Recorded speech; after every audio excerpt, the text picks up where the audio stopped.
Okay, floating decks on flat roofs. You love them or do you hate them? It's a good use of space up here. So I'm on a flat deck. There's living space underneath. We're in Kitsilano in Vancouver. You can see down here that the roof slopes. It's got a nice gentle slope. You got a scupper down here, so that's where the water is going to go. So they built this up. They put the membrane on top.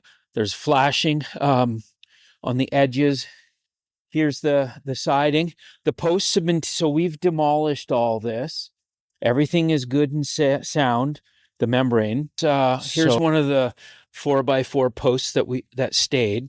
The railing caps and all the lattice that they had was all rotten, so we tore it off and got rid of it. So what we're going to be doing is we're putting sleepers, which are basically 2x4 pressure treated boards that are going to sit on top of the membrane, and then we're going to put deck boards, pressure treated deck boards running perpendicular. And then we're going to reattach the posts that were already on here. We managed to save them, and then we're going to put new railing cap, and then we're going to put a 1x4 that are pre-primed for the balusters. So what do you think? Rooftop decks, do you love them? Do you hate them?